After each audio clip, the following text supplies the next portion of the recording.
সুপ্রিয় দর্শক, শুভ সন্ধ্যা। মেহেরপুর প্রতিদিন স্টুডিও থেকে স্বাগত জানাচ্ছি আমি মাহবুব জান্দু। মুক্ত কথা অনুষ্ঠানে আজকে অতিথি হিসাবে উপস্থিত আছেন রুমানা আহমেদ, যিনি বাংলাদেশ জাতীয়তাবাদী দল মেহেরপুর জেলা শাখার সাংগঠনিক সম্পাদক হিসাবে দায়িত্ব পালন করছেন। উনি মেহেরপুর সদর উপজেলার দুইবারের ভাইস চেয়ারম্যান হিসাবে, জনপ্রতিনিধি হিসাবে দায়িত্ব পালন করেছেন। কথা বলবো মেহেরপুরের রাজনীতি, সামনের নির্বাচন, তাদের সাংগঠনিক অবস্থা, তাদের প্রস্তুতি, সমস্ত বিষয়গুলো নিয়ে। নিশ্চয়ই সাথে থাকবেন।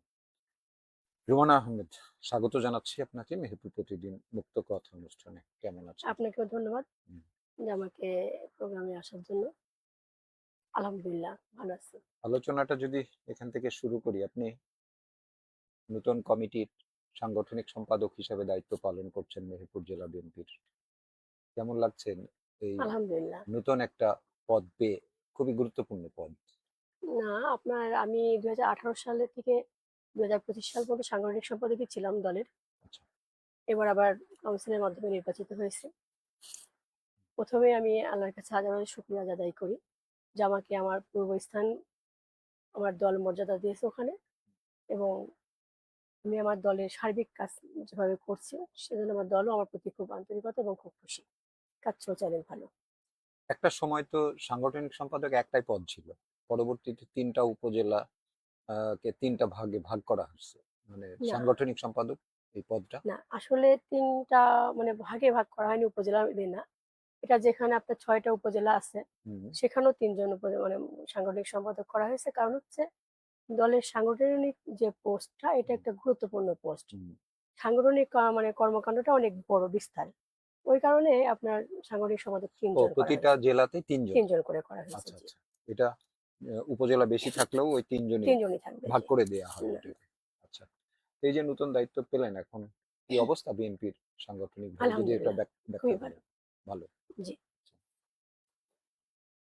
সামনে নির্বাচন, এই নির্বাচনের প্রস্তুতি সাংগঠনিকভাবে নিশ্চয়ই আপনাদের চলছে। হ্যাঁ। তো কেমন দেখছেন আর কি, যে কিভাবে এই নির্বাচনটা করবেন, তার প্রস্তুতি যদি ব্যাখ্যা করেন। নির্বাচনটা পরে মানে প্রস্তুতি লাস্ট পর্যন্ত যে মনোনয়ন যখন মানে চূড়ান্ত হয়ে যাবে, হুম। চূড়ান্ত প্রার্থীটা যখন ঘোষণা হবে, তখন নির্বাচনটা আপনার আমাদের পক্ষেই যাবে। এটা আমাদের আত্মবিশ্বাস। যেহেতু এখনো তো চূড়ান্ত প্রার্থী ঘোষণা করা হয় নাই।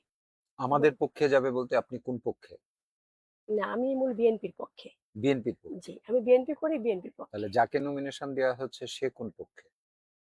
আসলে উনি তো মানে আমাদের যে আপনার যে এখন কমিটি দিয়েছে 2025 এ হুম। আপনার 13ই আপনার ডিসেম্বরে, এটা 24-এর 13ই ডিসেম্বরে যে আমাদের কমিটি দিয়েছে নতুন, কামরুল হাসানকে আপনার ইয়ে সদস্য সচিব এবং আপনার আহ্বায়ক করা হয়েছিল আপনার জাভেদ মাসুদ মিল্টনকে। জয়েন্ট সেক্রেটারি ছিল আমাদের আমজাদ হোসেন সাহেব, আপনার হচ্ছে আমিরুল ভাই, আমিরুল ইসলাম, এবং হচ্ছে জাহাঙ্গীর ভাই ছিল আপনার যুগ্ম সাংগঠনিক সম্পাদক। এখানে যে কমিটিটা আমাদের দিয়েছিল সেই কমিটির সাথে আসলে আমজাদ ভাই এবং ওর ভাই দুজনই ছিল। কিন্তু ওই কমিটিকে আমরা যে পূর্ণাঙ্গভাবে সাজানো হয়েছে, যেটা ওয়ার্ড কমিটি এবং পৌর কমিটি, ইউনিয়ন কমিটি, উপজেলা কমিটি, থানা কমিটি, এ পর্যন্ত কখনোই আমজাদ ভাই এবং অরুণ ভাই কমিটিকে কখনো আপনার হচ্ছে সহযোগিতা করে নাই। সেক্ষেত্রে আমি মনে করি যে লাস্ট পর্যন্ত যখন মনোনয়নটা যেভাবে দেবে ওই পর্যায়ে যে আমরা কাজ করবো আর কি, তখন আমাদের পক্ষেই সবাই থাকবে। এটা আমার আত্মবিশ্বাস। তো তাহলে কে, যদি আপনাদের মনোনীত ক্যান্ডিডেট না হয়, কেন্দ্র দিল কেন? এখন কেন্দ্র হয়তো দিয়েছে, কেন্দ্র চিন্তা ভাবনা করে যে এখন আপনার একটা ক্যান্ডিডেট দিয়ে মানে আপনার হচ্ছে এটা কি বলবো আপনাকে, যে কেন্দ্র হয়তো চিন্তা করছে যেহেতু গ্রুপিং রাজনীতি এখানে শুরু করছে, ওনারাও আপনার প্রোগ্রাম করছে, ওনারাও প্রোগ্রাম করছে। এখন রাজনীতি করতে যেহেতু অনেকেই অনেক রকম ভাবেই হয়। হুম। এখন মনোনয়ন দিয়েছি, মনোনয়ন দেওয়ার পরে যাকে চাবে এলাকার মানুষ, যদি ওনাকে চাই তাহলে তো এলাকার মানুষ ওনার পক্ষে থাকবে। হুম। তাহলে তো ওনার এন্ট্রি তার কখনো মিটিং মিছিল কেউ করবে না, হুম। বা আপনার প্রার্থিতা বাতিলের দাবিও করবে না। হুম। যদি প্রার্থিতা বাতিলের দাবি করে আপনার গণসংযোগ সেভাবে বাড়াতে পারে বা আমরা বাড়াতে পারি, তাহলে হয়তো মনোনয়ন আগামীতে চেঞ্জ করে দেবে। চেঞ্জ করে দেবে। এটা তো আমাদের আপনাদের বিশ্বাস। ভিতরে অভ্যন্তরীণ যে এই ধরনের যে মতপার্থক্য, দ্বন্দ্ব, বিভক্তি, সেটা সাধারণ মানুষ তো ভালোভাবে নেয় না। তাহলে আপনাদের এই বিভক্তিটা, প্রকাশ্য যে বিভক্তি এটা করছেন, এটা কি দলের জন্য ভালো হচ্ছে? এখন একটা রাজনৈতিক দল হিসাবে বিএনপি অনেক বড় একটা দল। হুম, এই দলের ভিতরে আপনার এরকম বিভক্ত থাকবেই। হুম। এখানে আপনি যতই মনে করেন না আপনি একত্রভাবে করতে পারবেন, এটা আপনি কখনোই থাকবে না, হবে না। তাই কোনো না কোনো ভাবে কারোর না কারোর অপছন্দ হইতেই পারে, থাকতেই পারে। হুম। তার জন্য তো সবাই সবকিছু দায়বদ্ধতা নেবে না। তো এখানে পরবর্তীতে ধরেন যদি যেই নমিনেশন পাক, ধরেন এখন মাসুদ অরুণ পেয়েছে, আপনাদের সাথে একটা বিভক্তি আছে, যদি আবার আপনারা পান, তখন যদি আবার একটা ঐক্যবদ্ধভাবে সাংগঠনিক ভাবে সকলকে এক হয়ে নির্বাচন করতে বলে, তখন কি এটা করা সম্ভব হবে? এটা আমার চিন্তা চেতনা থেকে, আমি আমার চিন্তা ভাবনা থেকে বলি, যদি অ্যাকচুয়ালিও আমরা বিএনপি করি, হুম, বিএনপি পরিবারের যদি কেউ হয়ে থাকে, বিএনপির ভালো যদি কেউ চায়, হুম। তাহলে অবশ্যই সবাই একমত হয়ে কাজ করবে। আপনারা যে এখন এটা করছেন না? না, এখনো তো আপনার চূড়ান্ত প্রার্থীতা দেয়নি।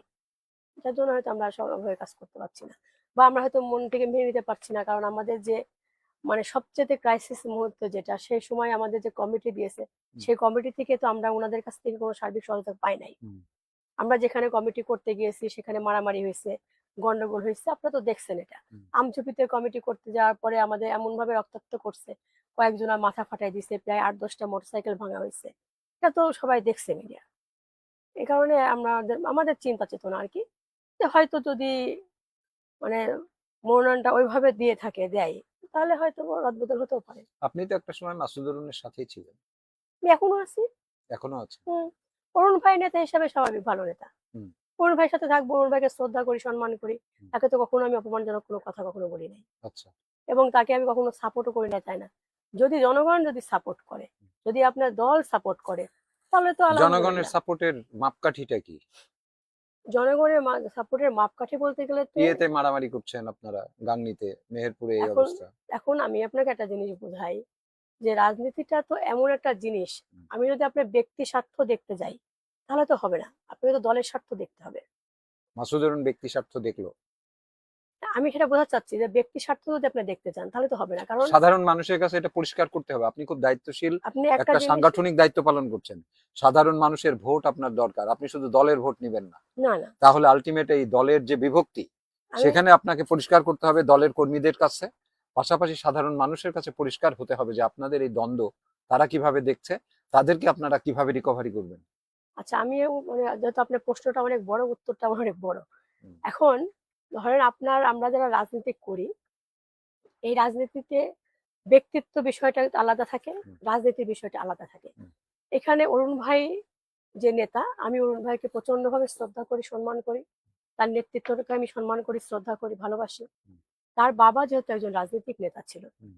এবং খুলনা বিভাগীয় একজন কিংবদন্তি নেতা ছিল, তারই সন্তান সে। সেই সূত্রপাত ধরে সে রাজনীতির একজন বড় একটা ভালো জায়গায় থাকবে, মনোনয়ন পাবে, এটাই স্বাভাবিক জিনিস। কিন্তু আমি আপনি যে রাজনীতি করছি, হুম।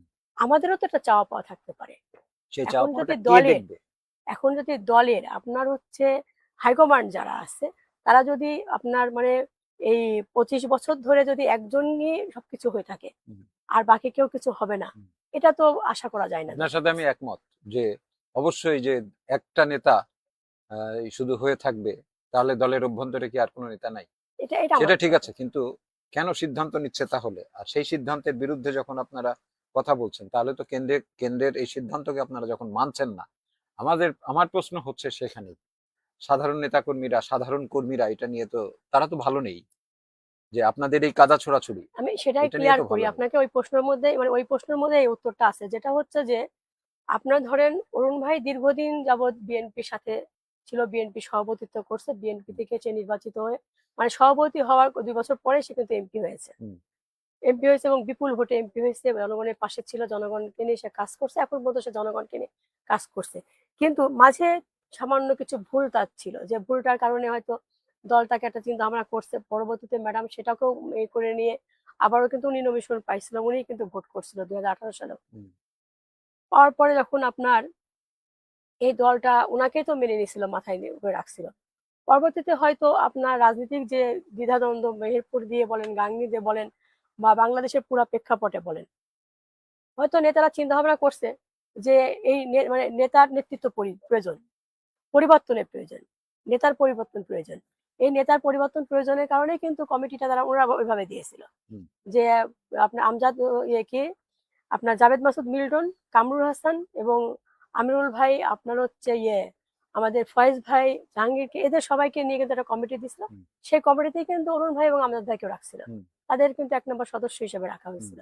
তারা যদি এই কমিটিটাকে আপনার সার্বিক সহযোগিতা করে কমিটিটা তাদের মতো করে নিত, তাহলে কিন্তু এই দ্বিধাদ্বন্দ্ব কিছুই থাকতো না। আচ্ছা। কিন্তু ওনারা কিন্তু প্রথম থেকে এই কমিটিকে সবসময় অসহযোগিতা করে এসছে এবং বিভিন্ন মিটিং মিছিলে বিভিন্ন রকম ভাবে জায়গাতে দেখলাম আক্ষেপ্ত ভাষাতে আপনি কমিটি মানি না, মানবো না, 2 টাকার কমিটি, শুক্রবারের কমিটি, আপনার হচ্ছে জালিয়াতি কমিটি, এই যে বিভিন্ন ধরনের আক্ষেপ্ত ভাষায় যে কথাগুলো বলছে, এই কথাগুলো তো আসলে রাজনীতির মানে বিপরীতে চলে যায়।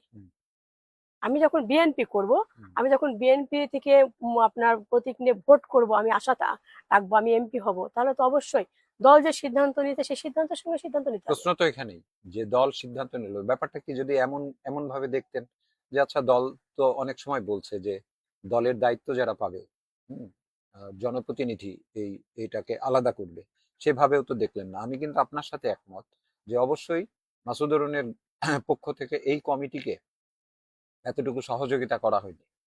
আমরা দেখলাম যে আপনারা নিজেরাই করলেন এবং একদম চূড়ান্ত দ্বিধাবিভক্তির মধ্যে দিয়ে এখানে কাউন্সিল অধিবেশন হলো এই বিএনপির, এবং সেখান থেকে কেন্দ্রীয় নেতৃবৃন্দ যারা আসলেন তারা এসে আপনাদের কমিটিটাকে অনুমোদন দিয়ে গেল। কিন্তু প্রশ্ন হচ্ছে, ঠিক ওটা যেমন সত্য, ঠিক তেমনি মাসুদ অরুণের পক্ষ থেকে আবার বলা হচ্ছে দীর্ঘ 15-16 বছর যে আওয়ামীর রাজনীতির বিরুদ্ধে দাঁড়িয়ে, আওয়ামী সরকারের বিরুদ্ধে দাঁড়িয়ে যে তার যে লড়াই সংগ্রাম, সেই সংগ্রামটা তো সে বলছে আমি ছাড়ার মাঠে কে ছিল। হ্যাঁ, এটাও তো ঠিক। এটা বাস্তব সত্য কথা, এটা অস্বীকার করার কোনো স্কোপ নাই। অরুণ ভাই, আপনার মিল্টন মামা, আমরা মানে আমিও নিজেও ছিলাম প্রতিটা আন্দোলন সংগ্রামে, মিটিং এ মিছিলে কিন্তু আমি নিজে ছিলাম। এবং আপনি নিজে এটা খুব আপনি জানেন যে এই আওয়ামী লীগ দ্বারা কিন্তু আমি নিজেও নির্যাতিত। 2009 সালে যখন প্রথম আমি ভোট করে উপজেলা পরিষদে যাই, 2009 সালে আপনার 17 সেপ্টেম্বর 20 রমজান, ওই দিনকে যে উপজেলা পরিষদে জয়নাল আবেদিন এমপি সাহেব ছিল, উনি যে শাড়ি বিতরণ করতে যায়, আমরা জাস্ট জানতে গেছিলাম যে কিসের শাড়ি দেওয়া হচ্ছে। এই কারণে কিন্তু উনি আমাকে দোতলা সিঁড়ি থেকে, ওনার মানে গুন্ডা বন্ডারা এরা আমার ব্লাউজ কাপড় শাড়ি ছিঁড়ে ফেলে দিয়ে আমাকে দোতলা সিঁড়ি থেকে ফেলে দিছিল। জানি আমার যে পেটে কোনো কাটা দাগ আছে, মাথাতে কাটা দাগ আছে, এগুলো নিয়ে সেলাই নিয়ে আমি আস্তে আস্তে করছি। দেখেছি এই সমস্ত বিষয়গুলো নিয়ে আমাদেরও একই প্রশ্ন, বুঝছেন, আমরা নিজেরাও এতে আছি যে আমাদের আপনার মানে চেয়ারপারসনের আপনার রাষ্ট্রনায়ক তারেক রহমান যেটা বলছিল, প্রথমে যেটা বলছিল যে এমপি হবে যে সে আপনার মানে নেতা হবে না, পোস্ট পদবিতে থাকবে না, এই কথাটা কিন্তু উনি একদিন বলছিলেন। উনি বলেছিল যে নেতা মানে সভাপতি সেক্রেটারি এমপি হবে না, আর এমপি আবার সভাপতি সেক্রেটারি হবে না। কিন্তু আমরাও এরকমই ভাবছিলাম যে হয়তো অরুণ ভাই যদি মানে মনোনয়ন পায় তাহলে হয়তো সভাপতি সেক্রেটারি এভাবে থাকবে। কিন্তু এখন দেখছি যে তাই না, টোটাল বাংলাদেশে এটা মানে অন্যরকম ভাবে দেখছে। আমাদের পাশের জেলা চুয়াডাঙ্গাতে আপনার যেমন সভাপতি সেক্রেটারি পেয়েছে আপনার মনোনয়নটা, আমাদের গাংনীতে আমজাদ ভাই, এটা না বললেই না, আপনারা যেহেতু কাজ করছেন মিডিয়া নিয়ে আপনাদের সবকিছু জানা, আমজাদ ভাই কিন্তু দীর্ঘ 17 বছর মাঠে ময়দানে ছিল না। সে কিন্তু একসময় তার নিজের মুখেরই কথা ছিল যে রাজনীতি আর ছেলে মেয়ে করতে দিচ্ছে না, রাজনীতি আর করবো না, হয়তো হুট করে সে মনোনয়নে চলে এসছে। কিন্তু এই 17 বছর কিন্তু জাভেদ মাসুদ মিল্টন ছিল। আমরা যদি বলি যে কামরুল হাসান হুট করে এসছে, কামরুল হাসান কিন্তু পোস্ট পদবিতে ছিল অনেকদিন, দীর্ঘদিন থেকে। সেই 98 কমিটি থেকে কামরুল হাসানকে খুঁজলেই কিন্তু দেখা যায় সে আপনার হচ্ছে আইনজীবী সমিতির আপনার সাধারণ সম্পাদক, আপনার উনি তার তো পজিশন তো ছিল, জি দলের দীর্ঘদিন থেকে ছিল। এবং সে ছাত্র দল যখন করছে তখন সে রাজশাহী ইউনিভার্সিটির ছাত্র নেতা ছিল। এই সমস্ত বিষয়গুলো মিলাই কিন্তু কেউ কাউকে ফেলে দেওয়ার মতো না, এটা দলেরই মানে চূড়ান্ত সিদ্ধান্ত নেওয়া উচিত আমার মনে হয়। যে যাদেরকে আর্থিকভাবে ক্ষতিগ্রস্ত করা হচ্ছে, আর্থিকভাবে তো দল ক্ষতিগ্রস্ত। আমি পাশের যে আমার পাশে আরেকটা সিটের কথা বলি, গাংনীতে আপনার জাভেদ মাসুদ মিল্টনের মতো কিন্তু কেউ ছিল না। আমি এটা কারোকে শেখানো পড়ানোর কথা না, আমার নিজের চোখে দেখার কথা। আমি আন্দোলন সংগ্রামে ছিলাম। আপনার মেহেরপুরের জেলখানাতে বিএনপি নেতাকর্মী মানে গাংনী নেতাকর্মীরা জেল থেকে বের হয়ে এসে বলেছে যে আমরা হচ্ছে রাজার হলে ছিলাম, আমাদের ফিসিতে টাকা দিয়া আমাদের খাওয়া, আমাদের কোর্ট, আমাদের সমস্ত কিছু আপনার জাভেদ মাসুদ মিল্টন চালিয়েছে। হুম। তাহলে তো জাভেদ মাসুদ মিল্টনই পাওয়ার যোগ্য ছিল, মনোনয়নটা তো ওনাকে দেয় নাই। আজকে ওই জন্য তো এই আন্দোলন সংগ্রামগুলো হচ্ছে, এগুলোর জন্য তো দলই দায়ী। দলের হাইকমান্ডরা যদি মানে সঠিক সিদ্ধান্ত নিত, সঠিকভাবে বসতো, সঠিকভাবে জেলা কমিটি যেটা তাহলে কি হয়ে এগুলো কি গেছে। একটা ইনভেস্টমেন্ট, যে আমার টাকা থাকলে আমি আসলে এইভাবে ইনভেস্ট করব, কর্মীদের দুর্দিনে পাশে থাকবো, আমাকে অন্তত নমিনেশন আমাকেই দিতে হবে, ব্যাপারটা এমন? আমি আপনার দলের সাংগঠনিক সম্পাদক হিসাবে হুম, একটা কথা আপনাকে না বললেই না। হুম, আসলে আমরা যারা দল করি, দলের ভিতরে যারা আছি, আমি নিজেই এখন একটা প্রশ্নের ভিতরে আছি আসলে। হুম, তারপর আপনার একটা করলেন যে ইনভেস্টমেন্ট, এটা হ্যাঁ, এটাও একটা বড় কথা, যেটা আমাদের মনেও প্রশ্নবিদ্ধতা জাগছে হুম, যে আমি যে এত কিছু করছি আমি পাচ্ছি না, হুম। তাহলে হুট করে আরেকজনকে দিয়ে দেওয়ার কারণটা কি? আপনি তো 2বার জনপ্রতিনিধি ছিলেন, আপনাকে দিল না কেন? ওইটাই তো আমারও প্রশ্ন, একই প্রশ্ন। এখানে নারী নেতৃত্ব তো আমি কখনো ইয়ে পায়নি। আমি আজকে স্বাধীনতা পরবর্তী সময় বিএনপিরই শুধু না, আওয়ামী লীগেরও ইয়ে থেকে শুধুমাত্র এখানে জোহরা তাজউদ্দিন নির্বাচন করে গেছেন একবার। আপনি পেলেন না কেন? আপনি কি আমি প্রার্থী ছিলেন? আমি আপনাকে এই কথাটা বলি, আমি গতকালকে আমার মোবাইল আমার আইডিতে একটা স্টার্টার দিয়েছিলেন জি। বিষয়টা নিয়ে। কারণ আমাদের যে 31 দফাতে আপনার যে কথাগুলো বলা আছে, যদিও হয়তো দলের অনেকে নেতারা আমার বিপক্ষে যেতে পারে, আমার কথাটা শুনে খারাপ লাগতে পারে তাদের, তবুও সত্য কথা বলি আমি সবসময়, যে আপনার প্রথমে ছিল 33%, 33% থেকে চলে আসলো 15%, 15% থেকে এসেছিল 10%, 10% থেকে বাস্তবতায় এসে দাঁড়াইছে 5%। এই 5% কোটাও কিন্তু নারীকে দেওয়া হয় নাই, আপনার 237 জনের মধ্যে 12টা জায়গায় আপনার ইয়ে দেয়া হয়েছে, মেয়েকে দেওয়া হয়েছে। মেয়েকে দেয়া হয়েছে। সেটা সেখানে হচ্ছে আপনার, সেখানে আবার 3টা হচ্ছে বেগম খালেদা জিয়া নিজেই, হ্যাঁ, আর আর বাকি আছে 9 বাকি জন। যে 9 জন দিয়েছে হুম, সেই 9 জনকে পোষ্য কোটায় দেওয়া হয়েছে, হ্যাঁ। নারী কোটায় দেওয়া হয়নি। হ্যাঁ, ওখানে পিতা কোটা, মাতা কোটা, যে ওখানে স্বামী আপনার কোটা, স্বামী নানান কোটা কিছু কোটা ব্যবহার আছে তো, করছে, বা যার কিন্তু মূলত নারী কোটাই মানে একজনকেও মানে দেয়নি। পাচ্ছে না। জি না, তাহলে না। আপনার দলের অভ্যন্তরে তাহলে সেই চর্চাটা নাই।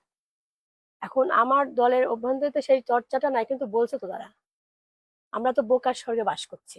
আচ্ছা। আমরা নারী যারা আছি, হ্যাঁ, তারা আসলে মানে জন্ম থেকে শুরু করে, এই যে একটা গানই আছে, জন্ম থেকে জ্বলছি জ্বলছেন। মাগো, এই জন্ম থেকে আমরা সব জায়গায় জ্বলছি। কিন্তু স্ট্যামিনা আছে তো আপনার, যে আপনি জ্বললেও তো এখন সেই জায়গাতেই আছেন। এখন তো ওই জায়গাটায় আছি, এই যে আশা হুম। বুকে বেঁধে, হয়তো মানে না, জল, জ্বালাচ্ছে কিন্তু আপনি পুড়ছেন না। নারীরা তো পরে কম, পড়ে কম। নারীদের তো পোড়া দেখা যায় না। রাইট। আপনার যে একটা কথাই আছে না, ডিম পাড়ে বাঘে খাই বাঘ দশাতে, হুম, আমাদের অবস্থা তাই। হুম, ডিম পারবে নারীরা, হুম। পুরুষেরা ভোগ করবে, এটাই তো আপনার এই স্বাভাবিক। কমিটিতে কতজন আছে নারী, মূল কমিটিতে? আমাদের মূল কমিটিতে আমাদের মানে আপনার ওয়ার্ড কমিটি থেকে শুরু করে আমরা প্রত্যেকটা কমিটিতেই নারীকে 10টা করে 10 জন করে রাখা হয়েছে। হুম, ওয়ার্ড কমিটি থেকে শুরু করে যাবত পর্যন্ত জেলা কমিটি পর্যন্ত হুম। 10 জন করে আছে। জেলা কমিটি কি পূর্ণাঙ্গ কমিটি হয়েছে? পূর্ণাঙ্গ কমিটি হয়েছে বলতে গেলে কি, এই যে আপনার ঝামেলার মধ্যে আর কি ওনাদের সিগনেচার, ওগুলার তাছাড়া হয়নি। কমিটি হয়ে গেছে কমিটি তালিকাভুক্ত। জি জি রেডি হচ্ছে জি জি নাকি? না, রেডি হচ্ছে না, রেডি হয়ে গেছে কমিটি। অনুমোদন তো হয়নি। অনুমোদন ওই যে আপনার হচ্ছে মানে বিভিন্ন এই সমস্ত ঝামেলার কারণে। তাহলে জেলা ধরেন কমিটিতে নারী আছে কতজন? 12 জন। জেলা কমিটিতে 12 জন জি আছে। জি রেশিও ঠিক আছে তাহলে। জি, আচ্ছা। 12 জন। রেশিও ঠিক আছে, কিন্তু হ্যাঁ। মনোনয়ন দিতে গেলে দেবে না। মনোনয়ন দিতে গেলে দিবেন। তাহলে এই নারীর উপরে আত্মবিশ্বাস কম। আত্মবিশ্বাস কম। আপনি এই বিএনপি রাজনীতিতে কতদিন? আমি বিএনপি রাজনীতিতে মূলত আমি পোস্ট পদবীধারী আপনার হচ্ছে 2009 সাল থেকে। 2009 সাল থেকে। জি, কিন্তু আমি দলের সাথে সম্পৃক্ত আমি 2001 সাল থেকে। 2001 সাল থেকে। জি, ছাত্র জীবনে কোনো রাজনীতি করেছেন? আমি ছাত্র জীবনে রাজনীতি করছি বলতে গেলে সবসময় ক্লাসে একটা মানে লিডারশিপের একটা ভাব ছিল। আর আমি বিএনপি পরিবারের মেয়ে। আচ্ছা। আমি বিএনপি পরিবারের মেয়ে, আমার দাদা চাচারা সবাই বিএনপি করে, এবং চেয়ারম্যান মেম্বারও তারা দীর্ঘদিন যাবৎ ছিল। আমি নিজেও ওইভাবেই আর কি এসেছি, এবং এসে পড়ছি তো সাইদ ভাইয়ের ঘরে। হুম, সাইদ ভাই একজন প্রবীণ রাজনীতিবিদ ছিল, হুম, তার সাথে তো রাজনীতি করতে হয়েছে আমাকে। হুম, হুম। তো এই যে এতদিন ধরে যে রাজনীতি করলেন, আপনি তো 2বার একটা অন্তত সেই নারী কোটাতে হলেও 2বার জনপ্রতিনিধি ছিলেন। জি, তো সেটা কি একটা প্রাপ্তি না আপনার? ওই বৈষম্য স্বীকার করে মানে ওই জায়গাটাই, হুম। মানে নারীকে নারীর জায়গায় আটকে রাখা হয়েছে। আচ্ছা। আমার কথা হচ্ছে যে মানে রাজনীতিটা হচ্ছে একটা স্বচ্ছ একটা জায়গা, হুম, যেটা আমার মনের ভাব পরিবর্তী মানে প্রকাশ করতে পারবো, রাজনীতিটা কারোর ব্যক্তিত্ব নিয়ে এখানে এসে রাজনীতি করা যাবে না। আর মানে অজস্র হাজারটা গাছের ফুল নিয়ে একটা মালা গাঁথা হয়। এই রাজনীতি মানে নেতারা যারা আছে বা কর্মী যারা আছে বলে, এরা এক একটা গাছের এক একটা ফুল এসে আমরা যে মালা গাচ্ছি, তার মধ্যে যে নারীদেরকে যে মানে মালা গাঁথা হয়েছে, ওই নারীকে যদি ওইভাবেই রাখা হয়, তাহলে নারীকে যে নারীরা কখনোই বৈষম্যর বাইরে আসতে পারবে না। কিন্তু নারীকে একটু মানে খোলা দৃষ্টিতে দেখতে হবে। যখন আপনার ওয়ার্ড কমিটিতে মেয়ের আমরা নারী রাখছি, একটা ওয়ার্ড মেম্বার হিসাবে যদি আমরা জেনারেল আসনে 9টা ওয়ার্ড, পৌরসভার কথাই বলি, 9টা ওয়ার্ডে যদি 2টা জেনারেল আসনে নারীকে দেওয়া হয়, তাই না আমার মনে হয় নারীদের ভিতর থেকে অনেকটা বৈষম্যতা চলে যায়। একটা নারী তো আপনার যখন সংসার চালাতে পারে, সে যখন ছেলে মেয়ে মানুষ করতে পারবে, তখন তো সে একটা ওয়ার্ড চালাতে পারবে। কেন পারবে পারবে, না? কিন্তু এটা নেতৃত্বটা দেওয়া, এই নেতৃত্বটাকে সুসংহত করা, তার জন্য যে আন্দোলন সংগ্রামের সাথে থাকা, নিজেকে নেত্রী হিসাবে সেই জায়গায় মানে সেই যোগ্যতা আর জায়গায় পৌঁছিয়ে নিয়ে যাওয়া, এটার জন্য তো আপনার ইয়ে লাগবে, আপনার তো একটা মানে কর্মসূচি ভিত্তিক রাজনীতি করা লাগবে। আপনি কি সেটা নারী হিসাবে করতে পেরেছেন? না, কতটা আমি তো পেরেছেন? আপনার নারী হিসাবে নারী হিসাবে মানে দলের নেত্রী হিসাবে বলেন, উপজেলা ভাইস চেয়ারম্যান যখন আমি ছিলাম, হুম, তখন মেহেরপুরের মানুষ তো আমার সম্পর্কে জানে এবং দেখে। হুম, এবং আপনি আরেকটা কথা বলি, যে অরুণ ভাইয়ের একটা বিষয় কথা যেটা বলে মানে আমি এড়িয়ে গেছে, হুম, যে অরুণ ভাই কিন্তু আমাকে অনেক সাপোর্ট করছে। আপনি যখন প্রথমে বলছিলেন, অরুণ ভাই আমাকে প্রথমে অনেক সাপোর্ট করছে, এখনো সাপোর্ট করে। হুম, সে আমাকে কখনোই ভুল পথে পরিচালিত কখনোই করেনি, হুম, বা কখনো করবেও না, আমার হুম, আত্মবিশ্বাস থেকে বলি। এবং আমারও একটা বিষয় বলি, যে অরুণ ভাইয়ের যে একটা বিষয় বুঝছেন, হুম, এই কামরু মামা আর অরুণ ভাই কিন্তু খুব কাছাকাছির মানুষ, কেউ কিন্তু দূরের মানুষ না। হুম। যদি এনারা আপনার যখন কমিটিটা দিয়েছিল, রাজনীতি করতে গিয়ে দূরত্ব তৈরি করছে। হ্যাঁ, রাজনীতি করতে যে দূরত্ব তৈরি হয়ে আচ্ছা, যাচ্ছে, এটা আমার চিন্তা চেতনা কিন্তু নয়। তাদের সম্পর্কটা স্বাভাবিক সম্পর্কটা সম্পর্ক ছিল। স্বাভাবিক ভালো, আচ্ছা। স্বাভাবিকই ছিল। হুম, যদি এই কমিটিটাকেও যদি ভাই আপনার মানে দায়িত্বশীলতার সাথে নিয়ে হুম, আপনি সার্বিক সহযোগিতা করে হুম, আজকে আসতো দেখেন, তাহলে আজকে যে এমপি মনোনয়ন সে পেয়েছে, কেউই কিন্তু বিতর্কিত হতো না, হুম, সবাই স্বাভাবিক থাকতো। হুম। কিন্তু এটা তো আসলে হয় নাই। তাহলে উনি যদি সাংগঠনিক ভাবে দায়িত্ব পালন করতে যেতেন, তখন এই কমিটিটা নাও হতে পারতো, যা অন্যরকম কমিটি হতো। হতো, না, আমি বলছি অন্যরকম কমিটিও তো হতে পারতো। সেটা উনি যেভাবে সাপোর্ট দিত সেভাবে হতো। না, এটা আমি ওনার সেটাই সাপোর্টের বলছি উপরে আর কি। ছিল। সেক্ষেত্রে এখন কামরুল হাসান বা জাভেদ মাসুদ মিল্টন, তারা দুইজনে তো জেলার নেতা, এ ব্যাপারে কোনো জেলা নেতা, সন্দেহ নাই, না কোনো সন্দেহ তাই নেই। নাই? এবং তারা সাকসেস নেতা। তারা সাকসেস নেতা। এত এত বাধা বিঘ্নের মধ্যে দিয়েও যখন হুম, ওয়ার্ড কমিটি থেকে শুরু করে আপনার হুম। জেলা কমিটি কাউন্সিলের মাধ্যমে করে নিছে। কিন্তু আমরা দেখছি যে, আমরা সাধারণ মানুষ হিসেবে দেখছি যে সেই জায়গার সাকসেসিটি যেটা, সেই সাকসেস তারা মনে করছেন না। তাদের গোলটা হচ্ছে তারা এমপি ইলেকশনে নমিনেশন পেলেন না। না, এমপি ইলেকশনে নমিনেশন পেলেন না, এটা বড় কথা না। কথা হচ্ছে কি, আপনি যখন রাজনীতি করবেন, তখন কিন্তু আপনার একটা চাওয়া পাওয়া থাকবে। থাকবে, অবশ্যই থাকবে। চাওয়া পাওয়া ছাড়া কেউ রাজনীতি করতে আসবে না। হুম, আর যখন রাজনীতিতে আপনার ব্যয়বহুল পরিশ্রম, আমি খরচের কথাটা চিন্তা পরে করব, ব্যয়বহুল পরিশ্রম, রাজনীতিটা কিন্তু ঘরে বসে হয় না। হুম, রাজনীতি একদম মানে মাঠে যেতে হয়। হুম, মাঠে কৃষকের কাছে যেতে হয়। আপনার মানে একেবারে রুট লেভেল থেকে রাজনীতি উঠে আসতে হয়। হুম, এই ওয়ার্ড কমিটি, পৌর কমিটি, ইউনিয়ন কমিটি, জেলা কমিটি, উপজেলা কমিটি করে জেলা কমিটি করছে। হুম, তার মানে এদের তো শ্রমের কোনো অভাব ছিল না, হুম, কোনো মানে মানসিকতারও ঘাটতি ছিল না। তাহলে যাকেই মনোনয়নটা দিক, হুম। জেলা কমিটির সাথে আলোচনা সাপেক্ষে যদি সেন্ট্রাল এটা করতো, তাহলে বাধাবিঘ্ন কেউই হতো না, এটা তো প্রশ্নবোধক সেন্ট্রালের কেউই হতো ব্যর্থতা। না। এটা আমি আমি মনে করি সেন্ট্রালের ব্যর্থতা। আচ্ছা, আপনাকে যদি সরাসরি প্রশ্ন করি, এই পদ বিক্রি বা নমিনেশন বিক্রি, এইটা নিয়ে যে বাণিজ্য, এটা তো মানে সেই বলে না যে ওপেন সিক্রেট। এটা শুধুমাত্র আমি আপনার দলের কথা বলছি না, আমি বাংলাদেশের রাজনীতিতে এটা যে ওপেন সিক্রেট একটা বিষয়, আপনি কি তাই মনে করছেন যে না, আসলে না, না, বিষয়টা না, এরকম? না, আমি এটা বিশ্বাস করি না। এটা বিশ্বাস করছেন না? জি না, মানে আপনার দলে এটা হয়নি এবার, না, না, তাই? জি এরকম কোনো কিছু না। তাহলে এবার যদি কোনো এবার যদি কিছু না হয়ে থাকে, তাহলে নিজেদের যে সাংগঠনিক যে ত্রুটি বিচ্যুতি যেটুকুই আছে, সেটুকু ঘরের মধ্যে মেটানো যেত না? আমরা তো ভোট দিতে যাব, এটা ভোট নিয়ে দিতে বসছে, এটা নিয়ে সেন্ট্রাল বসে। বসবে ভাবছে। আচ্ছা, অবশ্যই এটা মেটানোর চেষ্টা করছে। আচ্ছা। এখনো তো এটা বাইরে কোনো কিছু হয় নাই। আমার মেহেরপুরেও কোনো সেরকমের যে গন্ডগোল ফ্যাসাদ এরকম কিছু হচ্ছে না। হুম, আমার দাবি দাওয়া থাকতেই পারে, আমি আমার দাবি দাওয়া সেন্ট্রালের কাছে চেতেই পারি। হুম, হুম। সেন্ট্রাল বসবে, বসে যদি পারে মিটাই নেবে। মেহেরপুরের আমাদের এটাই চাওয়া। মেহেরপুরের নির্বাচনে কি কোনো ঝুঁকি দেখেন আপনি? না, বিএনপির থেকে কোনো ঝুঁকিপূর্ণতা আমার কাছে মনে হয়নি। ক্যান্ডিডেট যেই হোক, সেই যেই কি হোক জিতে আসবে। যেই হোক জিতে আসবে, জিতে আসবে এটা আপনার বিশ্বাস? ইনশাল্লাহ। সেটা মাসুদুর নাইদার, কামরুল হাসান, যেই হোক যেই হোক, যেই হোক। যেই হোক, এখন এটাকে যে কোনো ভাবে একটা সেটেল হবে। জি জি। কেন্দ্র হয়তো এটা আবার নতুন করে রিভিউ করতে পারে, তাই তো আপনার বিশ্বাস? আমার মনে হচ্ছে এটা করবে। মনে হচ্ছে। জি। তখন কি মাসুদুর কামরুল পক্ষে গিয়ে নির্বাচনটা করবে? হ্যাঁ, যদি এমন হয় তো অবশ্যই করবে, কেন করবে না? সোশ্যাল যদি দল মিডিয়াতে, করতে হয় তাহলে সোশ্যাল করবে। মিডিয়াতে সোশ্যাল মিডিয়াতে যেভাবে আপনাদের কাদা ছোড়াছুড়ি দেখি, সেগুলোকে কিভাবে অ্যাডজাস্ট করবেন? এটা কি এমনি বলছে, বলার জন্য বলছে, ভাত খাবাত? রাজনীতি করতে গেলে তো অনেক কিছু হয়। হুম। আসলে এত কিছু নিয়ে আমরা কথা না। আচ্ছা, মেহেরপুরে কি ইয়ের কোনো ধরেন নির্বাচন একটা অনুষ্ঠিত হবে, এখানে কি কোনো ঝুঁকি দেখেন আপনি যে এই সেন্টার গুলা বা এখানে অন্য কোনো একটা পেশি শক্তি, ভিন্ন কোনো আচরণ এরকম ঘটতে পারে? হ্যাঁ, এখন আপনার এই প্রশ্নটা খুবই গুরুত্বপূর্ণ একটা বিষয়। সেটা হচ্ছে হুম, যে আমরা বিগত ১৭ বছর যেটা দেখে এসছি, হুম, ১ম এ ২০০৮ সালে তাও কিছুটা নির্বাচন হয়েছিল। নির্বাচন মানুষ ভোট দিতে যেতে পেরেছিল, ভোট দিয়েছিল। ২০১৪ তেও আপনার বেলা ১২টা ১২:৩০ পর্যন্ত একটা মানে ইয়েতে ছিল আরকি। পরে যখন একেবারেই ২০১৮-২০২৪ এ মানুষ যখন ভোটই দিতে যেতে পারে নাই, মানে কেন্দ্র একটা বেদখলেই দখলিত হয়ে গেছে। প্রশাসন যেটা মানে সাপোর্ট দিয়েছে, হ্যাঁ? আমরা আসলে প্রশাসনের উপরে আস্থাটা রাখতে পারছি না। হুম। সমস্যা হচ্ছে আমাদের এটা। কারণ প্রশাসন যে এভাবে কাজ করবে এটা এখনো বুঝে উঠতে পারছি না। কারণ যদি নিয়মের মধ্যে হতো তাহলে তো আপনি নির্বাচনটা আরো আগে দিয়ে দেওয়া মানে দিয়ে দিত।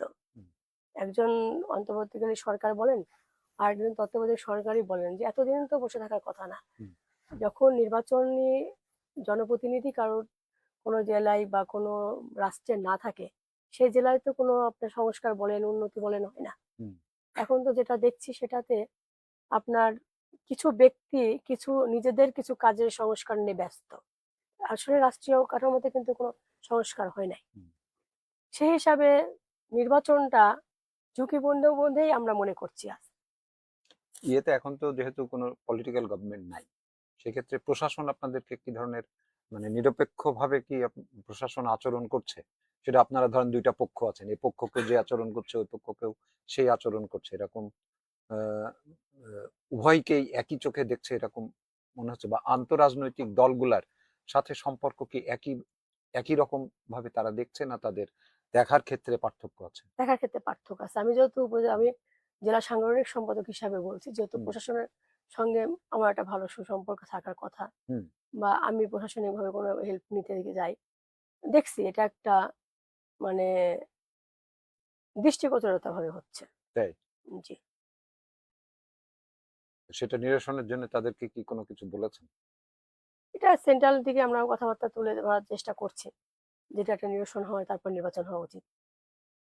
কারণ পক্ষপাতিত্ব যদি বলি, তাহলে তো এখন তো আওয়ামী লীগ মাঠে নাই। তাহলে আপনাদের প্রতি যদি বিমাতা সুলভ আচরণ করে, তাহলে কি জামাতের জামাত পক্ষে বা ইসলামকে করছে। এনসিপির পক্ষে কথা বলছে? এনসিপি আমি করব না। এরা মানে প্রকাশ্যে অনেক কিছু দেখা যাচ্ছে যে জামাতে ইসলামের উপরেই এটা নিয়ে আসতেছে। তাদের সহানুভূতিটা তাদের জামাতের সহানুভূতি উপরে? বেশি। এ ব্যাপারে আপনারা লিখিত অভিযোগ করেছেন, বা তাদেরকে কি এ ব্যাপারে বলার চেষ্টা করেছেন? আমার যেখানে কথা বলার, যেখানে আমি যদি কখনো সুযোগ পাই, হুম, আমি কথা তুলে কথা বলি হুম। এবং আমি আমার সেন্ট্রালের অনেক নেতার সাথে যখন কথা বলি, তখন এই বিষয়গুলো তুলে ধরার চেষ্টা করছি। যে আওয়ামী লীগ তো এখন মাঠে নাই। মাঠে নাই বলতে শুধুমাত্র নেতারা নাই, ভোটাররা তো আছে, ভোটার আছে। তাই না? এই ভোটাররা ভোট কাকে দেবে? এখন এটাও তো আপনি একটা খুব প্রশ্ন করলেন। সেটা নাকি হচ্ছে তারা যে ভোট দিতে যাবে না? না, ভোট দিতে যাবে। যাবে। আমার কাকে আত্মবিশ্বাস দেবে? কাকে দিবে আপনার ভোট? এই ভুলটা আমি মানে আমাদের ভোটাররা বাংলাদেশের হুম, নাগরিক যারা বাংলাদেশে বাস করবে যারা তারা কখনোই ভুলটা করবে না। হুম, তাদের মনোমতো প্রার্থী হলে তারা ভোট দিতে যাবে। আমি যদি আমার মানে ব্যবহার আচার-আচরণে যদি আমরা বুঝাতে পারি হুম, যে আমরা তাদের পাশে থাকবো বা হুম। পাশে আছি তাহলে তারা আমাকে এই দিয়ে ভোটটা দিবে। তাই আমাদেরকে ভোট দিবে জি। এটা মনে হচ্ছে আপনার? আমার মনে হচ্ছে এটা। যদি ব্যাপারটা তাই হয়, তাহলে আপনার নেতা, বিএনপি নেতা মোশাররফ হোসেন, উনি ওপেন একটা টেলিভিশন টক শোতে উনি বললেন যে জাতীয় ঐক্যমত্য কমিশন এই ৯ মাসে ৮৩ কোটি টাকা খরচ করেছে। ৮৩ কোটি টাকা খরচ করেছে। আপনি জানেন অন্তর্বর্তীকালীন সরকারের উপদেষ্টাদের অর্থনৈতিক বিষয় নিয়ে তাদের পিএস সহ তাদের নিজেদেরকে অভিযুক্ত করেছে অনেকেই, রাজনৈতিক দলগুলা প্রকাশ্যে বলছে। এবং ইয়েতে তার অভ্যন্তরে যে মানে তারা যারা দায়িত্ব পালন করছে উপদেষ্টা হিসাবে, তাদের বক্তব্য থেকেও দুর্নীতির নানান তথ্য সাধারণ মানুষ জানছে গণমাধ্যমের মাধ্যমে, তাই না? তাহলে নতুন বাংলাদেশের স্বপ্ন নিয়ে একটা গভর্নমেন্টকে বিতাড়িত করলেন গণ অভ্যুত্থানের মধ্যে দিয়ে, তাকে বলছেন ফ্যাসিস্ট। অফকোর্স সেই আচরণ যদি ফ্যাসিস্ট হয়, তো পরিবর্তনটা কি হলো? এখন আপনি পরিবর্তন যেহেতু হলো না, তাহলে ওই আওয়ামী লীগের ভোটাররা কি দেখে আপনাদেরকে ভোট দেবে? আপনারা তো নতুন কিছু দেখালেন না, যে আপনি যেটা বলছেন যে প্রার্থী দেখে ভোট দেবে, আপনাদেরকে ভোট দেবে তারা কি কারণে দেবে? যে 2 নম্বরই তারা করেছে, একই 2 নম্বরই তো এখনো চলছে। এখন আপনি যে কথাটা বললেন সেটা হচ্ছে যে এখন তো নির্বাচিত কোনো গভর্নমেন্ট নেই। নাই। এখন নির্বাচিত কোনো আপনার এমপি, নির্বাচিত কোনো মন্ত্রী বা নির্বাচিত কোনো চেয়ারম্যান মেম্বারও নাই। এটা বাংলাদেশে আমরা সবাই যেমন দেখছি, আওয়ামী লীগের যারা ভোটার আছে তারাও দেখছে, যারা সাধারণ মানুষ কোনো দলেরই ভোটার না তারাও এটা দেখছে। একটা কাজের জন্য পৌরসভাতে গেলে 10 দিন 20 দিন ঘুরেও একটা কাজ হচ্ছে না। সাধারণত যদি কেউ এনআইডি কোনো একটা বিষয় নিয়ে বা আপনার নাগরিকতা সনদ নিতে যাচ্ছে, এবেলায় ও বেলায় করে করে ঘরে ঘুরে আসতে হচ্ছে। সেই সমস্ত হিসাব মতো যেহেতু নির্বাচিত একজন জনপ্রতিনিধি একান্ত প্রয়োজন, মানে সব জায়গা থেকে, সেটা পৌরসভা বলেন, ইউনিয়ন বলেন, আর আপনার পার্লামেন্ট বলেন, যেমন দরকার সেই হিসাব মতো আপনার হচ্ছে ভোট তো দিতে হবে। যখন আওয়ামী লীগের কোনো ক্যান্ডিডেট যদি সেই আপনার নৌকার প্রতীক নিয়ে আওয়ামী লীগের লোক দাঁড়ালো, বা যদি আওয়ামী লীগের একজন ব্যক্তি স্বতন্ত্র থেকে দাঁড়াতে পারে, তাই তো দাঁড়ায় যে যারা মনে করে তাদেরকে ভোট দেবে। আর যদি মনে করে যে না আমাদের থেকে কেউ দাঁড়ায়নি, জামাত ইসলাম বিএনপি দাঁড়াচ্ছে, তাদের মধ্যে আওয়ামী লীগের কেউ স্বতন্ত্র প্রার্থী হবে বলে আপনার মনে হচ্ছে? হতেও তো পারে। আমাদের যারা আমরা রাজনীতি দীর্ঘদিন করে এসছে, আওয়ামী লীগ বলেন বিএনপি বলেন, নেতা হওয়ার শখ তো অনেকেরই আছে। নেতা হওয়ার শখ নাই? আপনি একজন যদি এমপি ক্যান্ডিডেট হন, তাতে আপনি প্রচার হয়ে গেলেন। আমি তো অন্য জায়গায় নাই গেলাম, আমি মেহেরপুরকেই যদি বলি, মেহেরপুরে তো এমন একটা জায়গা, পকেট এলাকা, এই সীমান্তবর্তী একটা জেলা, এখানে সবাই সবাইকে চেনে। কে আওয়ামী লীগ করে, কে বিএনপি করে, কে জাসদ করে, কে বাসদ করে, সবাই জানে। তাহলে আলটিমেট আপনি একজন আওয়ামী লীগের ঘরানার একটা মানুষ, সে বুদ্ধিজীবী হোক বা যেই হোক, লেখক, সাংবাদিক, যেই হোক না কেন, সে স্বতন্ত্র প্রার্থী হলো, সে ভোট করতে পারবে এবং তাকে ভোট করতে দেবেন আপনারা? একটা বিষয় আমি আপনাকে বলি, ভোট করতে দেবে না এরকমের কথাটা আসবে না। কারণ ভোট তো একটা ভোটে যে কেউ দাঁড়াতে পারে, স্বতন্ত্র প্রার্থী যে কেউ হতে পারে। আমি আপনি বাধা দেওয়ার কেউ কিছু নেই এখানে। আপনি আওয়ামী লীগ করেছেন, আপনাকে সবাই চেনে। যেমন আওয়ামী লীগের সময় তো মনোনয়ন নেওয়ার জন্য অনেকে তো দৌড়াই, মনোনয়ন নেওয়ার জন্য তো দেখছি অনেক লোক দৌড়াচ্ছে, অনেকের নামপত্র পত্রিকায় আসে নাকি। এখন তারা তো আওয়ামী লীগের ভোটাররা তো চলে যায় না, আমাদের তো ভোটাররা আছে এখানে। তাহলে আওয়ামী লীগ থেকে যখন মনোনয়ন সে পায় নাই, সে তো দুর্ভাগা, সে তো যাবৎ পর্যন্ত দৌড়াইছে খালি, মনোনয়ন পায় নাই। এমন যদি সুযোগ পেয়েছে, যদি সে মনে করে স্বতন্ত্র দিকে দাঁড়ায়, আমার কতটুকু জনপ্রিয়তা আছে আমি একটু দেখে নিই, আমি তো এটাই বলতে পারে। তাকে তো আপনি আওয়ামী লীগ হিসেবে চেনেন, আর আপনি জাতীয় পার্টিকে দাঁড়াতে দিচ্ছেন না। না আমরা এটা বললেন না, জাতীয় পার্টিকে দাঁড়াতে, সে হচ্ছে আওয়ামী লীগের দোসর। তাহলে আলটিমেট আমরা দাঁড়াতে দিচ্ছি না। স্বতন্ত্র তো আপনি দাঁড়াতেই পারেন, আপনি তো মুক্ত।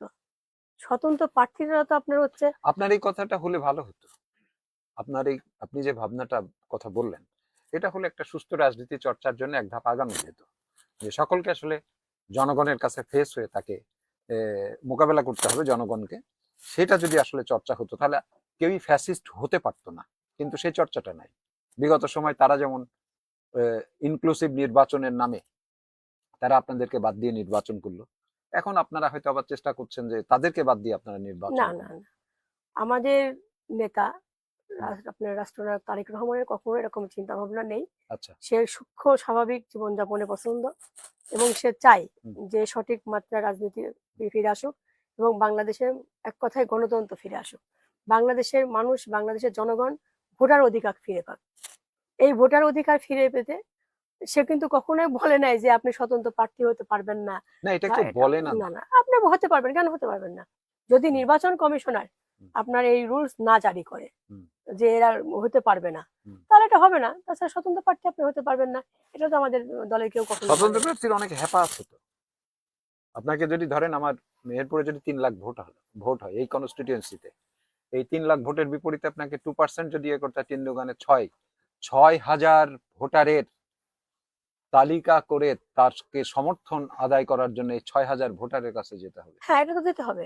যেতে আপনি হবে। যখন কোনো দল করবেন না, হুম, আপনি যখন দলের কোনো সমর্থন পাবেন না, হুম, তখন তো আপনি জনগণের সমর্থন নিয়ে আসতে হবে হুম। আপনাকে। তাই বলে এইটা আর একজন একটা ছোট্ট দল করে, তার ধরেন কোনো তেমন কিচ্ছু নেই, জাস্ট তার একটা মার্কা আছে, একটা রেজিস্ট্রেশন আছে, সারা বাংলাদেশে তার কোনো ইয়েও নাই, অফিসও নাই, যদিও আরপিওতে এগুলো বাধ্যতামূলক থাকার কথা। যে কোনো ভাবে সে একটা ইয়ে পেয়েছে, তার কিচ্ছুই লাগছে না। কিন্তু কিন্তু একজন স্বতন্ত্র মানুষের নির্বাচনের প্রশ্নে তাকে এতগুলা হ্যাপা তাকে পোহাতে হচ্ছে, তাহলে আলটিমেট কি স্বতন্ত্র প্রার্থীদেরকে নিরুৎসাহিত করা হচ্ছে না? মানে দল করতে বাধ্য করবেন না, আপনি? আমি আপনাকে আপনার ওই প্রশ্নে আমি একমত না। কারণটা হচ্ছে আপনার এই যে আপনার যে ছোট একটা দল হোক, এটা মার্কাটা নিতে হুম, তাকে নিবন্ধন করতে হয়েছে। হুম। নিবন্ধন ছাড়া কিন্তু সে মার্কাটা পায় নাই। এটাই তার পরিচয়। আর সমাজে আর কেউ ঠিক কেউ আছে? মানে নির্বাচিত হতে পারবে না। ওই যে আপনার হচ্ছে একটা আপনার নিবন্ধনকৃত একটা হুম, মানে রেজিস্ট্রিকৃত একটা এনজিও হুম, সাইনবোর্ড দিয়ে তো আপনি এনজিও চালাচ্ছে। হুম, ঠিক সিস্টেমটা কিন্তু এরকমই আসছে। হুম, একটা নিবন্ধন করতে তো সময় লাগছে, নিবন্ধন করতে তার তো শ্রম ব্যয় করতে হয়েছে, হুম। নিবন্ধন করতে তো তার অনেক কাগজপত্র জমা দিতে হয়েছে। আচ্ছা, ওটা গেল একটা ব্যাপার। আরপিওতে তো যে পরিমাণ অর্থ ওর কথা বলা হচ্ছে, না পাশাপাশি আমরা তো নির্বাচনে আমরা যেভাবে নির্বাচন দেখি, কোটি কোটি টাকা লাগে নির্বাচন করতে। আমার তো টাকা নাই, আমার যদি একটা ইচ্ছাও থাকে আমি তো নির্বাচন করতে পারবো না। না নির্বাচন করতে কোটি কোটি টাকা লাগে এই বিষয়টা আমি একমত না। যেহেতু কিভাবে আমি একমত না আপনি? আমি ২ বার উপজেলা ভোট করছি। হুম। আমি কিন্তু ১০,০০০ টাকাও খরচ করি নাই। উপজেলা ভোট আর আপনার এই এমপি ভোট কি একরকম? হ্যাঁ, আমি যখন আপনার ২ লক্ষ ভোটের প্রতিনিধিত্ব করছি, ভোটারের কাছে যেতে হচ্ছে আমাকে। হুম। আমি যখন টাকা খরচ করছি না, 10,000 টাকাও লাগেনি? আমার ১০,০০০ টাকা খরচ তাহলে হয়নি। আপনি ভোটারের কাছে যাননি তো। হুম, মোটরসাইকেলের তেলও তো হবে না আপনার এই না আমি কনস্টিটুয়েন্সিতে ঘুরতে। বাস্তবতা বলতে গেলে 10,000 টাকায় তেল হবে না। আমি আপনাকে বলি রুমানা আপা, আমি বলছি আপনি না, যে না, না, কথাটা বলছেন যে আপনার 10,000 টাকা খরচ হয়নি, আপনি যদি ভোটারদের কাছে যান, আপনি মেহেরপুর এই সদর কনস্টিটিউয়েন্সিতে না আমি আপনি ভোটারদের যদি কাছে ওভাবে যাইনি তো। তাহলে আমি তো কিভাবে ভোট স্বীকার করলেন? করছি। দল করি। দলের সাথে মিটিং হয়েছে, মিছিল হয়েছে, সেখানে গেছি, বক্তব্য দিছি, চলে এসছি, মানুষে ভোট দিছে। তাই? এই যে দলের সুবিধা তো এটা। এরকম হলে তো ভালোই হতো। দলের যে দল করা তো এটা সুবিধাটা। হুম, এই দলের জন্যই তো আপনার হচ্ছে মানুষকে বোঝা যায় দলীয় প্রতীক নিয়ে এসে ভোট করো। আচ্ছা। ওই এখন তো আর জন্যই তো দলীয় বলা প্রতীক, হচ্ছে। এখন তো আর আরপিওতে দলীয় প্রতীক থাকছে না। মানে আরপিও থেকে ভোট হবে। আমরা কি আরপিও না, নিতে এখন যাচ্ছি? এই নির্বাচন কমিশনে তো এখন আর বুঝছেন? ইয়ে থাকছে না। এই স্থানীয় নির্বাচন, না এখন দলীয় তো এটা প্রতীক আর থাকবে না। হবে না। আমারও তো দলীয় প্রতীক ছিল না। আমি তো দলের পরিচয় ছিল আমার। দলের আমি পরিচয় ছিল। যখন ওটা ১ম তো এ ভোট শুধুমাত্র করছিলাম শুধুমাত্র মানে মূল পদের ইয়েতে হ্যাঁ, ছিল। আমি তো ভোট করছিলাম আপনার হচ্ছে একবার মোমবাতি প্রতীকে, একবার কলস প্রতীকে। জি। ওখানে তো আপনার দলীয় প্রতীক ছিল না। ওটা তো দলের পরিচয় ছিল। হুম। দলের পরিচয়, দলের মিটিং মিছিল ডাকছে। ওখানে গেছি, কথা বলছি, ওই যেভাবে চলে এসেছি। একটু আরেকটু ইয়ের কথা বলি, সেটা হলো আপনার প্রতিদ্বন্দ্বী প্রার্থী আছে এখানে, আপনারা নির্বাচন আপনাদের হয়তো বা একটা সময় ঐক্য হয়ে যাবে যেই নির্বাচনের নমিনেশনটা পাক। অবশ্যই। আপনাকে ফেস করতে হবে আপনার দ্বিতীয় মানে আপনার যে প্রথম প্রতিদ্বন্দ্বী তিনি হচ্ছে জামাত। এই জি। যে জামাত, আপনি একজন নারী, জামাতের নারী উইংসটা কিন্তু বেশ শক্তিশালী। তারা যেভাবে সাংগঠনিক কর্মকাণ্ড পরিচালনা করে, উঠান বৈঠকের কথা আপনি শুনেছেন। তো এগুলাকে আপনি কিভাবে দেখেন? অ্যাকচুয়ালি বিষয়টা হচ্ছে কি যারা দল করে, হুম, দলের প্রেক্ষাপটে আপনার উঠোন বৈঠক বলেন, আপনার ইয়ে কর্মী সভা বলেন, হুম, কর্মী পরিচিতি বলেন, হুম, সবাই এটা সবকিছু ঠিক আছে। হুম, তো জামাত ইসলামের একটা বিষয়টা হচ্ছে আমি মানে আমার কাছে রাজনীতিক হিসাবে বলেন হুম, আর রাজনীতির বাইরে বলেন সেটা হচ্ছে খারাপ দিক। সেটা হচ্ছে যে এই যে নারীদের কাছে যে মানে ইসলামের নামে হুম, আপনার যে বেহেশতের টিকিট বিক্রি করা, হুম, এটা একটা খারাপ দিক।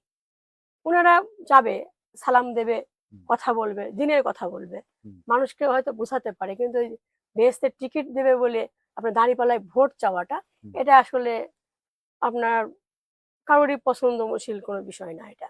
এটা রাজনীতি করার মধ্যে পড়ে না। কিন্তু তারা তো করছে এটা। এটা আপনার অস্বাভাবিক কার্যক্রম চালাচ্ছে আপনারা কি তারা। তাহলে এটার ব্যাপারে বিপরীতে দাঁড়িয়ে কি বক্তৃতা মানে করছেন, জনগণকে হ্যাঁ, আমি বোঝানোর চেষ্টা জনগণকে করছেন? বলছি তো। আমি যতক্ষণে আপনার যেটা দেখা, আপনি তাহলে ওই সমস্ত পরিবারগুলোতে তারা যখন যাচ্ছে, আপনিও ধরেন যাচ্ছেন, সেখানে গিয়ে তারা কি আসলে বিষয়টাকে কিভাবে হ্যাঁ, দেখছে? যখন আমরা বলছি তখন সবাই বলছে আমি নামাজ পড়বো। হুম নামাজের সওয়াব যেটুকু আমি অর্জন করবো সেটুকু আমার সাথে যাবে। হুম হুম আমার নামাজের সওয়াবটা আমার সন্তানও পাবে না। হুম আমার বাবা-মাও পাবে না, আমার স্বামীও পাবে না। হুম তাহলে আমারটা তো আমিই নিয়ে যেতে হবে। হুম। যখন আমরা বোঝাচ্ছি তখন তারা ওখান থেকে চলে আসতেছে। কিন্তু তারা তো এক ধরনের একটা হাইড তুলেই ফেলেছে, যে এরকম মনে হচ্ছে যে কেউ কেউ নাকি নারীরা এইভাবে বলছে যে স্বামীর সংসার করছি, সব কথা শুনতে হবে, ব্যাপারটা এমন না, না, আমরা সিদ্ধান্ত নিব, না, এ ধরনের না, কথা হ্যাঁ, বলছে। নারীদের এই কথাটা ঠিক আছে। হুম যেমন আমি নিজেই বলছি আপনাকে, হুম আপনার আমাদের যে মনোনয়ন দিয়েছে সেই মনোনয়নের প্রেক্ষাপটে যে আমাদের রাষ্ট্রনায়ক তারেক রহমানের কথাতে যে আপনার 5% কোটা নারীকে দেবে। আসলে রাজনীতি যারা করি আমরা, এই রাজনীতি কোনো নারীকে আপনার মূল্যায়ন করা হয় নাই বা মনোনয়ন দেওয়া হয় নাই। অ্যাকচুয়ালি এটাকে আপনি পোষ্য কোটায় বলেন, পিতৃত্ব কোটায় বলেন, হুম স্বামীর কোটায় বলেন, এরকম কোটাতে তাদেরকে নিয়ে এসছে। হুম আমরা যারা রাজনীতি করি, রাজনীতি আমাদের মানে যে নারীরা নিজ পরিচয়ে নিজের গতিশীল রেখে ছাত্র আন্দোলন করে, ছাত্র রাজনীতি করে আপনার এই দীর্ঘ 17-18 বছর যে মাঠে থেকে যারা রাজনীতি করছে যে নারীগুলো, হুম সে নারীর মধ্যে একটা নারীকেও হচ্ছে মনোনয়ন দেওয়া হয় নাই। হুম এই ক্ষেত্রে আপনার হচ্ছে নারীরা এটা এই কথাটা বলছে বা আমরা নিজেরা যেমন বলছি হুম যে আসলে নারীদের একটা আলাদা জাগরণ তৈরি করা প্রয়োজন। হুম নারীরা একটা আলাদা মানে দিক হাঁটা দরকার। হুম যেমন আমি আজকে মানে গতকালকে আমার একটা স্লোগান করছে যে নারী সমাজ ঐক্য হও, হুম ভোট কেন্দ্র বর্জন করো। হুম আমরা ভোটে যাব না, ভোট দিতে যাব না, তাই পুরুষরা আমাদেরকে মূল্যায়ন করবে। এটা হুম আমাদের চিন্তা চেতনার কথা বলছি। হুম তো ভোটারদেরও এমন হতেই পারে হুম। যে আমার ভোট আমি দেবো, যাকে খুশি তাকে দেবো। আমি আপনাকে শেষ প্রথম দিকে আলোচনায় এটা বলছিলাম যে আপনি একজন নারী নেত্রী হিসেবে আপনার তো নারীদেরকে নিয়ে সংগঠিত হতে হবে। আপনি দেখছেন, আপনি অভিযোগও করছেন যে আপনার দলও কিন্তু নারীদের নেতৃত্বের প্রশ্নে, মূলত যে অবমাননা করছে। নীতি নির্ধারণীর প্রশ্নে ওই ওই ওই পজিশনে কিন্তু নিয়ে আসছে না, জি না, আনছে না। জি না। তাহলে আপনি আপনার দক্ষতা প্রমাণের জন্য আপনাকে তো সেই জায়গাটা, আপনাকে যদি আমি এটা বলি, মেহেরপুরে ধরেন এই যে 7,05,000 মানুষ, 7,05,000 মানুষের মধ্যে অর্ধেক কিন্তু নারী, অর্ধেকের বেশি নারী, অর্ধেকের বেশি নারী, তাই না? 51% নারী। এখন আপনি বলেন তো, এই জেলাতে যে সমস্ত আপনার যাদের ওয়ার্কিং স্ট্যাটাস আছে, সেই ক্ষেত্রে যারা একদম 5 বছরের শিশু বাদ দিয়ে যদি আমি বলি, তাহলে প্রায় ধরেন এই 6,52,000 মানুষ কর্মক্ষেত্রের সাথে যুক্ত, এবং তার মধ্যে বড় অংশ, আমি যদি আরেকটু স্পেসিফিক করি আপনাকে, ধরেন কর্মজীবী নারীরা আছে, হুম। তাই না? এই কর্মজীবী নারীদের উইং সিকিউরিটি, আপনার কোনো সাংগঠনিক ইয়ে আছে, মানে মানে কোনো কর্মকাণ্ড আছে তাদেরকে নিয়ে, কি আপনি কখনো বসেন, তাদের সুখ দুঃখের পাশে কি থাকেন? মেহেরপুরের আর একটা খুব বড় একটা সেক্টর, সেটা যদি আপনাকে বলি কৃষি সেক্টর, যেহেতু কৃষি প্রধান এলাকা, এই কৃষি সেক্টরে কিন্তু অনেক অনেক অনেক বিগ অ্যামাউন্টের, মানে অনেক বড় সংখ্যক নারীরা এই কৃষি সেক্টরে শ্রম দিচ্ছে, তাই না? তো তাদের সুখ দুঃখের ব্যাপারে যদি আপনি তাদের পাশে থাকেন, তাহলে তো তারা আপনার আপনার হাতকে শক্তিশালী করার জন্য তারা তো আপনার পক্ষে এগিয়ে আসে, তাই না? এই ধরনের কোনো কর্মকাণ্ডের সাথে কি আপনি যুক্ত হতে পেরেছেন? বা আপনার মেহেরপুরে কি কোনো নারীরা এই ধরনের নারীদেরকে নিয়ে আসলে সেই ধরনের কর্মকাণ্ড বা কর্মসূচি হাতে নিতে পেরেছে?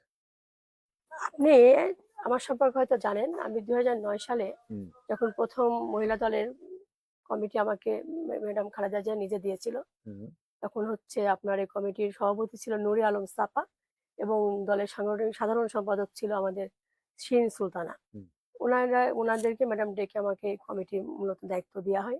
আমি মেহেরপুরে এসে যখন কমিটিটা গঠন করতে যাই, তখন কিন্তু আমি একদম কর্মজীবী পেশাজীবী যে মানুষগুলো যারা এই যে আপনার মাঠে কচু তোলে, ঝাল তোলে, হ্যাঁ, হুম হুম আপনার বিটিসিতে কাজ কাজ করে, করে, হ্যাঁ। এই সমস্ত মেয়েদের গুলোকে নিয়েই কিন্তু আমার এই রাজনীতিটা শুরু। আচ্ছা। মেহেরপুরের নারী মানে এই বিএনপিতে নারীদেরকে নিয়ে আসাই হচ্ছে আমি শুরু করছি। আচ্ছা। এই মহিলা দলটাই আমার হাত দিয়ে গঠন করা হুম হয়েছে এবং এই মহিলা দলটা নিয়ে আপনার হচ্ছে আমার অনেক আশা এবং অনেক ভরসা, অনেক অনেক অনেক, হুম যে মেহেরপুরে একদিন একদিন দেখবেন যে মেহেরপুরে নারী সমাজ অনেক উপরে উঠে যাবে এবং আমাদের মাধ্যম দিয়ে আমরা তাদের কর্মসংস্থান ব্যবস্থা করব, আমরা তাদের পাশে থাকব। হুম। আমি প্রতিনিয়তই থাকি, হুম। প্রতিনিয়তই আমি আপনার এই যে যে কথাটা বললেন না যে আপনার মানে কর্মজীবী মানুষের পাশে থাকি কিনা, তো মেহেরপুরে আসলে রাজনীতির সূত্রপাত ধরে যে নারী যারা আমাদের সাথে আছে, আমাদেরকে ভোট দেয়, আমাদেরকে ভালোবাসে, শ্রদ্ধা করে, তারা সবই হচ্ছে গরিব মানুষ এবং কর্মজীবী মানুষই বেশি।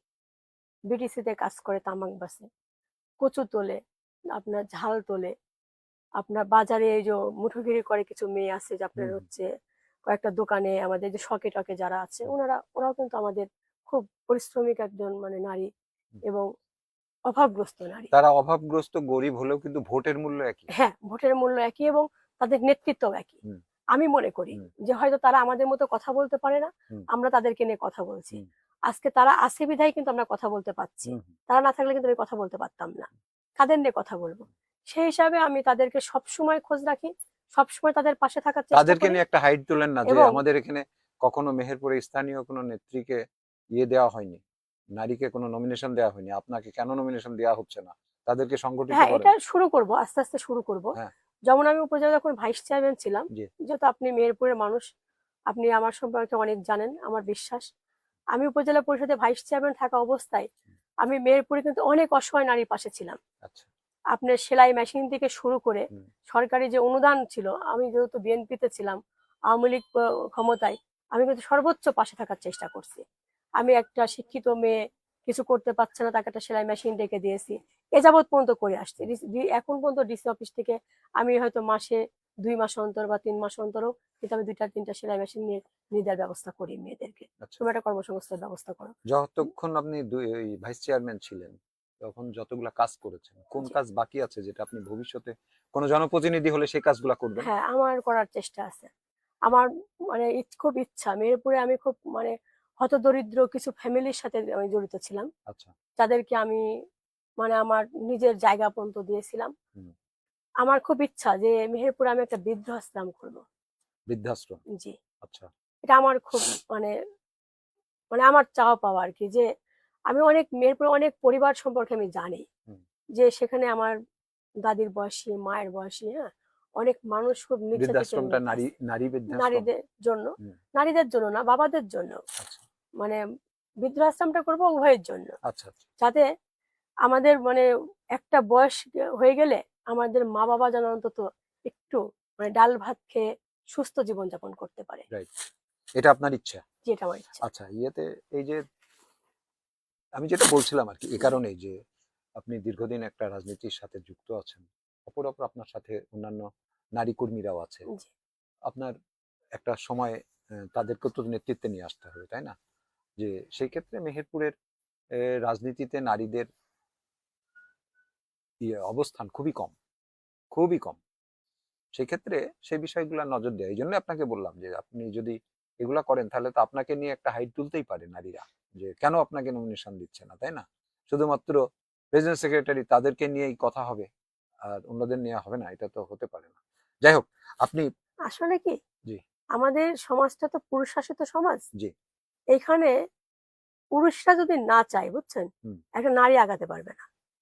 বাংলাদেশে এমন একটা জায়গা এটা যেখানে একটা নারীকে যত উপরে উঠে মানে আপনি ওঠার চেষ্টা করেন না কেন, কোনো না কোনো পুরুষের সহানুভূতি থাকতে হবে। আপনি উঠতে গেলে কি কেউ পিছন থেকে টান দিচ্ছে এরকম মনে হচ্ছে আপনার? হ্যাঁ, হ্যাঁ, টান অবশ্যই। দিচ্ছে। হ্যাঁ, অবশ্যই। আচ্ছা। এরকম তো আছেই। সংসার এবং রাজনীতি কিভাবে ঠেকাচ্ছেন? আলহামদুলিল্লাহ। আমার শাশুড়ি ছিল, মারা গিয়েছে। আল্লাহ তাকে বেহেশতে নসিব করুক। আমি সর্বোচ্চ প্রেরণা পেয়েছি আমার শাশুড়ির কাছ থেকে। হুম। আমার শাশুড়ি আমাকে সবসময় সাপোর্ট করতো। আমার হুম। বাচ্চা ৪ টা, হুম। ২ টা যমজ মেয়ে এবং ২ টা ছেলে। তখন খুব ছোট। আমি যখন রাজনীতিতে মানে আসি তখন আমার ছোট ছেলেটার বয়স ছিল ৬ বছর। আচ্ছা। এই আমার রাজনীতির মানে আসা। আমার ছোট ছেলে থেকে শুরু করে বড় ছেলে, মেয়ে সবাইকে আমার শাশুড়ি দেখভাল করতো। হুম। আর আমার যে স্বামী, সে তো একজন আসলে বলবো ফেরেশতার মতো একজন ব্যক্তি। তাকে আমার মানে নতুন করে আপনাকে কিছু বলার লাগবে না। উনি খুবই উদার মনের একটা মানুষ ছিল। হুম। সে আমাকে সর্বসময় সব দিক দিয়ে সাপোর্ট করছে। হুম। সমস্ত দিকে। আমি রান্না হয়নি, সে হোটেল থেকে খাবার নিয়ে এসছে। হুম। সমস্যা নেই। তুমি এটা করো, অসুবিধা হবে না। আমি দেখে নেব।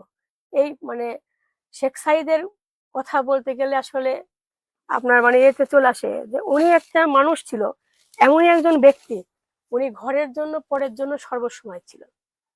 উনি আজকে নেই, মেহেরপুরে অনেক মানুষ বুঝতে পারছে হুম, অভাব, হুম, একটা অভিভাবকের অভাব, একটা গার্জেনের অভাব। আমি যেমন বুঝতে পারছি, মেহেরপুরের আপনার কিছু যুব সমাজ সেটা অনুভব করছে। আমাদের যে দলের যারা সিনিয়র কিছু নেতৃবৃন্দ আছে তারা অনুভব করছে যে ছোট ভাইয়ের একটা অভাব ছিল, আমার হুম। এখনো আছে, যে বড়দেরকে অন্তত বলা যে এটা করেন বা আমার জন্য এটা একটু দেখেন, হুম। এগুলো করতো সে খুব। আর আমাকে সে সর্বসময় সাপোর্ট দিচ্ছে। ভবিষ্যতে কি করবেন এই রাজনীতিতে থেকে, প্রত্যাশা কি? রাজনীতি থেকে প্রত্যাশা আমার একটাই, যে আসলে আমি মানে আগামীতে চাই যে সংরক্ষিত আসন যদি আমাদের জন্য রাখা হয় তাহলে হয়তো ওখানে যেতে পারি, আর যদি না যাই এমপি তাহলে প্রার্থীর যে সংরক্ষিত আসন। জি, আচ্ছা। পার্লামেন্টে যে মহিলা সংরক্ষিত আসন আছে হুম, যদি ওখানে যেতে পারি। আমার ইচ্ছা আর কি, অন্তত আমার দুইটা ইচ্ছা আছে মেহেরপুরে করব। একটা আপনার নারীদের জন্য কর্মসংস্থার ব্যবস্থা করা এবং একদম বৃদ্ধাশ্রম করা। হুম। আমি যদি ওখানে যেতে পারি তা আমি এটা অন্তত করার চেষ্টা করবো আর কি। সরাসরি নির্বাচন করার ইচ্ছা আছে কোনটাই? সরাসরি নির্বাচন করার ইচ্ছা আছে পৌরসভাতে। পৌরসভায়? জি। আচ্ছা। উপজেলা, জেলা পরিষদ না, আমার এগুলো নিয়ে কোনো ভাবনা নেই। এগুলো ইচ্ছে নেই? জি না। পৌরসভা ইলেকশন করবেন? জি, পৌরসভাতে আমার ইচ্ছা। পৌরসভা তো অবশ্যই, আবার সেখানেও তো নমিনেশন, যদিও প্রতীক থাকবে না, সেখানেও তো পার্টি নমিনেশন। কিভাবে ওই তরি পার হবেন? আপনাদের সাপোর্ট? আমাদের সাপোর্ট কি হবে? হ্যাঁ, অবশ্যই আপনাদের সাপোর্ট হবে। আচ্ছা, মিডিয়া আপনার হচ্ছে একজনকে অনেক দূরে আগায় নিতে পারে। আচ্ছা। এটা আমি আমার আত্মবিশ্বাস থেকে বলি। হুম, যদি আপনি মানে মুক্ত কথা আমার পাশে থাকে, হুম, যদি আপনার মতো বড় ভাই একজন থাকে, হুম। তো অবশ্যই আমরা আগায় যেতে পারবো। এই আত্মবিশ্বাস আমার আছে। মেহেরপুরের মিডিয়া সম্পর্কে আপনার কি ধারণা? ভালো। এরপরে মিডিয়া আমাদের নিয়ে কাজ করছে। আমাদের ভালো, ভালো কথাই লেখে। হুম, খারাপ কোনো কথা লেখে না। হুম, তারা আমাদের দিকে সুদৃষ্টিতে আছে। হুম। আগামীতে আরো ভালো থাকবে। সাংবাদিকরা ভালো কাজ করছে? হুম, ভালো কাজ করছে আচ্ছা, সবাই। আচ্ছা। এটা আমার বিশ্বাস, ভালো কাজ করছে তারা। অবহেলিত না। ইয়েতে, এই যে স্টুডিওতে বসে কথা বলছেন, মেহেরপুর প্রতিদিনের স্টুডিও এটা, মেহেরপুর প্রতিদিন পড়েন? জি, প্রতিদিন পড়ি। প্রতিদিন পড়েন? জি। কেমন লাগে? খুব ভালো লাগে। আমি মানে অন্য কিছু না পড়লেও মেহেরপুর প্রতিদিনটা পড়ি। আচ্ছা। কেন পড়ি মেহেরপুর প্রতিদিনটা? সেটা হচ্ছে যে মানে আমার এলাকার হুম, মেহেরপুরের। আর হয়তো আপনার সামনে বললে আপনি অন্যরকম ভাবে নেবেন। শেখ সাইদ আহমেদ আমার যে হাসব্যান্ড হুম। আপনাকে প্রচন্ড ভালোবাসতো। আপনাকে নিয়ে মাঝে মধ্যে আমাদের বাড়িতে কথা হতো। এ কারণে যেহেতু এখন আপনি এর সাথে জড়িত, আপনি তিনি আছেন, হিসাবে মানে পেপারগুলো একটু পড়ার চেষ্টা করি যে অ্যাকচুয়ালি আপনি কোনটাকে কোনভাবে নিচ্ছেন এটা দেখার জন্য। অন্য কিছু না। মেহেরপুর প্রতিদিনের ব্যাপারে আপনার কোনো সাজেশন আছে? সাজেশন বলতে গেলে যেমন একটা বিষয় আপনার মানে সাজেশন এখন চাওয়াটা স্বাভাবিক না। আমি ছোট মানুষ, আপনার মতো এত বড় লেখক না। তারপরেও বলি যে এই যে কিছু মেয়েদেরকে নিয়ে আপনারা একটু লিখবেন। আচ্ছা। মিরপুরে যেমন হসপিটাল গুলো হুম, ইয়েতে আছে, একটু আপনাদের প্রতিনিধি প্রতিদিন একটু হসপিটালে পাঠাবেন। ওখানে দেখবেন যে নারী রোগীরা আছে, হ্যাঁ, নারী পেশেন্ট গুলো অনেকে অনেক ভাবে অবহেলিত আছে, অনেকে অনেক রকম ভাবে নির্যাতিত হয়। মানে আহ এই ওষুধ নিতে যাচ্ছে, হুম, দেখা যাচ্ছে নারী একটা অসুস্থ ব্যক্তি, সে দাঁড়াতে পারছে না, হ্যাঁ, হুম, অথবা পুরুষটাকে আগে এ করছে, নারীটাকে একটু পরে করছে। তো এই জিনিসগুলো যদি একটু আপনার সামনে তুলে ধরেন, হুম। আমার মনে হয় যেন মিরপুরের নারীরা একটু আচ্ছা। মানে ভালোভাবে চিকিৎসাটা পাবে। গুরুত্বপূর্ণ কথা যে সেখানে নারীরা জি, অবহেলিত হচ্ছে, হয়তো তার সে ধরনের গার্ডিয়ানও নাই। জি। সেটা মনে থাকবে আপনার কথা। Thank you. আর আর কোনো? না, এটাই আরকি। আর আমাদের নিয়ে একটু ভালো, ভালো কথা লিখবেন। আচ্ছা। আমি একজন নারী। আপনার মানে এটা আমার আপনার কাছে চাওয়া যে আমি আমাকে দিয়েই হুম, রাজনীতি শুরু করছি। হুম, আমি আমাকে দিয়েই আমার মানে বাবা এমপি না। হুম, আমার হাসব্যান্ডও এমপি ছিল না। হুম। মন্ত্রীও ছিল না, কোনো চেয়ারম্যানও ছিল না। শেখ সায়েদ সুপরিচিত একজন মানুষ, একজন মুক্তিযোদ্ধা। সে খুব সৎ মনের অনেক বড় মনের মানুষ ছিল। তারই ওয়াইফ আমি। আমার ৪ টা বাচ্চা। সব ছেলে মেয়েগুলো মাস্টার্স করছে। আশা করি আপনারা আমার পাশে থাকবেন। আগামীতে যে আমার চাওয়া পাওয়া যে চিন্তা চেতনা রাজনীতিতে কিছু একটা পাবো, সেই পাওয়ার প্রত্যাশা নিয়ে আমি আপনার কাছে চাচ্ছি যে আমাকে নিয়েও কিছু একটু করবেন। কারণ আপনারা অনেক কিছু পারেন। যে আমি যে আপনাদের নারী, মেহেরপুরে আপনাদের একটা বোন, একজন নেত্রী, সেই হিসাবে আমি যেমন মানুষের অসহায় মানুষের পাশে আছি, সেভাবে আপনারা অন্তত আমার পাশে থাকবেন, এটুকুই চাওয়া আপনার কাছে। আপনি পারবেন তো? আপনার 4টা ছেলে মেয়েকে আপনি যেভাবে মানুষ করছেন, রাজনীতি করছেন, জনপ্রতিনিধিত্ব করেছেন, সবকিছু মিলিয়ে আপনি তো যোদ্ধা ভালো। না, আপনারা চেষ্টা করলে আমি পারবো, হুম, আমার বিশ্বাস। মেহেরপুরের মানুষ আমাকে প্রচন্ড ভালোবাসে। right, মেহেরপুরের মানুষের কাছে আমি খুব মানে কৃতজ্ঞতা পাই এবং আমি ঋণী মেহেরপুরের মানুষের কাছে। right. মেহেরপুরের মানুষ আমাকে ২ বার যেভাবে ভোট দিয়েছে, মানে আমি কোনো খরচ খরচা করি নাই, কোনো পোস্টার পত্রিকা দিয়ে না দিয়ে মানুষ একভাবে যে ভোটটা দিছে, আমি এই ভোটের কিছুটা হলেও মানে ঋণ মুক্ত হতে চাই ঋণ আগামীতে। মুক্ত হতে চান, জি, জি, মেহেরপুরের জন্য কিছু জি, করতে চান। মেহেরপুরের জন্য কিছু করতে চাই। অনেক ধন্যবাদ আপনাকে। ভবিষ্যতে আপনি আরো অনেক বড় কাজ করবেন, এটা প্রত্যাশা করছি। মেহেরপুর প্রতিদিন এই স্টুডিওতে এসে কথা বলার জন্য আপনার প্রতি কৃতজ্ঞতা জানাচ্ছি। ভবিষ্যতে আপনার মতো আরো নেত্রীকে ডাকবো, আপনাকে ডাকবো, ডেকে আপনাদের পাশে থাকার চেষ্টা করবে মেহেরপুর প্রতিদিন। ততদিন ভালো থাকবেন আপনি। ধন্যবাদ আপনাকেও। আমাদেরও যদি কোনো সার্বিক সহযোগিতা লাগে আমাকে বলবেন, আমি আপনার পাশে থাকবো ইনশাআল্লাহ। ভালো থাকবেন। সুপ্রিয় আলহামদুলিল্লাহ। দর্শক, কথা বলছিলাম আসসালামু রুমানা আলাইকুম। আহমেদের সাথে। শুনছিলেন নারী নেত্রী হিসাবে তার মেহেরপুরের নানান বিষয় নিয়ে কথা হলো, তার ভবিষ্যৎ অভিপ্রায় নিয়েও কথা বললেন। ওই চেয়ারে আবার নতুন কোনো অতিথিকে নিয়ে আসবো, সেটা নারী হোক পুরুষ হোক। তবে মেহেরপুরের নারী নারীদেরকে নিয়ে আসলে কাজ করা খুবই কম হয়েছে, এটা আমি একজন গণমাধ্যমের মানুষ হিসেবে আমিও মনে করি। সেক্ষেত্রে আমরা হয়তো কোনো কোনো সময় জয়িতাদের নিয়ে কথা বলেছি, কিন্তু মেহেরপুরে রাজনীতিতে নারীদের যে অংশগ্রহণ, এর যে প্রতিবন্ধকতা, সেই প্রতিবন্ধকতাগুলো আসলে আমাদেরও খতিয়ে দেখা উচিত। গণমাধ্যমের মানুষ হিসেবে তাদেরকেও সেখান থেকে তুলে নিয়ে আসা উচিত। সকলে ভালো থাকবেন। শুভরাত্রি।